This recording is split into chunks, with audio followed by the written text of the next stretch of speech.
Okay, well, it is the Caribbean Cup, CONCACAF Caribbean Cup, and we're talking about Central versus Universidad O&M, or in Spanish, O&M. Um, let's talk about it. Long story short, Central away from home dominated the match and lost. Um, this has become the MO for Trinidad and Tobago teams in Caribbean Cup competition. They play well, and the scoreline does not begin to reflect how well they played. And this is what usually gets them kicked out: a lack of scoring capacity. We saw it with both AC Port of Spain and Police in the Club Shield. Um, well, let me start off. Small crowd showed up. I calculated about 80 people on the far side of the field. They didn't give us a panoramic view, probably because the crowd was so small. Looked like we're not the only people with um, um, crowd participation problems. Yeah, by the way, this is a university team. They've won the National League in the past. They came second this year. But they're playing professional football. I know that won't work out. Okay, all right. Alvin Jones, well, he got injured and substituted in the 21st minute. And the fellow by the name of Liam Burns, who has played a match with Trinidad in the past, he came on and he had a good match. As I said, in general, after the first 5 minutes, Central had the better of the competition, and I was very impressed that they were dominating away from home. This is very important. Of course, it's Dominican football, but the Dominican Republic has improved vastly over the last 5 years. Um, in the 30th minute, Corbin got a header. He had a reasonably good game, other than the fact that nobody scored. He got a header, narrowly missing the right post. 3 minutes later, Corbin gets a nice through pass from John Paul Rushford, and he narrowly misses the left post. At this point, I put him on notes because we had been dominating, getting shots, not scoring, and then two close misses within 3 minutes. I said to myself, these misses may come back to haunt Central. All right. In the 64th minute, well, at this point, it looked like Central couldn't buy a goal. They got three consecutive shots at goal. Bam, bam, bam, bam.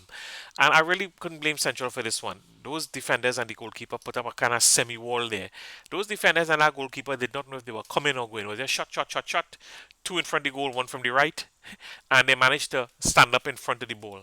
And, well, tough luck for Central. At this point, I'm thinking, I put in my notes, it looks like Central cannot buy a goal. Bam! 5 minutes later, 69th minute. Coming on from the left side, the fella took a nice shot. For some reason, the keeper went down low. I don't know why the shot blasted through his hands, just the top of his hands into the goal. This is a top-notch goalkeeper. I don't know why he went down on his knees like that, but maybe he miscalculated the shot. Don't know. And they scored. Okay, so 77th minute is 1-0 down. A nice pass from the right. Again for Corbin. He gets a touch to it, but the keeper got a hand to it. Again, looks like Central could not buy a goal, and a few minutes later, 83rd minute, another goal. Okay, if I remember correctly, it was a nice pass. The fella gave it a one-time touch, put it through the defender's legs, and a nice curving right-footed shot around the goalkeeper's left goal. Um, those Dominicans could be happy they won. They were very happy. They were completely dominated at home, but they won the same way that Barbadian team beat Police in the Club Shield. They just held on, and they waited for their opportunities, and what few opportunities they got, they capitalized. And they caught the Trinidad team, trying to come forward and be aggressive in the later parts of the match because they wanted to equalize and win, and took advantages of space. As I said, this is the MO. This is no surprise. We all know it. The team admitted it.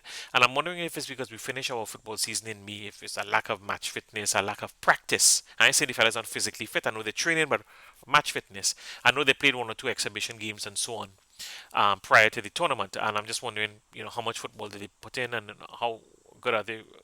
How well prepared are they really? Um, you notice I spoke to one of the players after the match, and he acknowledged what I just said, which is, they just have to finish. We have more football left. All is not lost, but this has become the modus operandi for TNT football over the last few years, and I don't know, but I don't know when it's going to end. So tough luck for Central. Looking forward to them doing well in the next matches. In a few hours, imminently, it's Defense Force versus the Haitian champs. I don't want to talk too much about that. That's another video. But Defense Force is without Rion Mo and without Justin Garcia, who are in Vietnam. They haven't bothered to tell us why, but Brent Sam is out for the entire tournament, and Bongo Leacock will not be available for this match. I'm thinking it could be injury. It could be Leacock is being saved because he's going to be used for the game against Curacao. It could be maybe Sam is on trial somewhere. I don't know how to guess because they don't bother to tell us. We're just the fans, and although you can't tell us everything, you can have a little communication sometimes so people can appreciate what's happening with your football team. But if it's one team that has a lot of depth in our country, it is Defense Force. I can't remember the names of all the good players. It's that good, but they've got Shaquille Bertrand, who's a wonderful player, who I think should have been part of the Trinidad lineup for the qualifiers. Great to come off the bench or start up, up front or on the left. Just me and my little, or on the right. But of our depth despite his age. Um, Yes, they've got Sadu, they've got Henry, who I believe comes over from Club Sandu. They've got two excellent national goalkeepers. And off they've got Garcia, Isaiah Garcia. Um, they've got a good team. They've got a good team. I think Kodat is the fella's name. Um, they've got a lot of depth, and I'm hoping they'll do well. These are the Haitian champs. Just a quickie. In the last 7 seasons, Haiti has only had 3 seasons of league football due to civil unrest. So you think we have it bad? So they are facing the Haitian League champions. It's in a few hours. It's roughly a little less than 3 hours from now. I'm wishing Defense Force the best. I'm wishing Central the best going forward. We are to learn to finish. We have to. I mean, I don't know what's going on. I don't know what is going on. It's very sad, and maybe the FA has to work with the teams to see to get them enough practice matches in between the end of the season and the start of the CFU tournaments.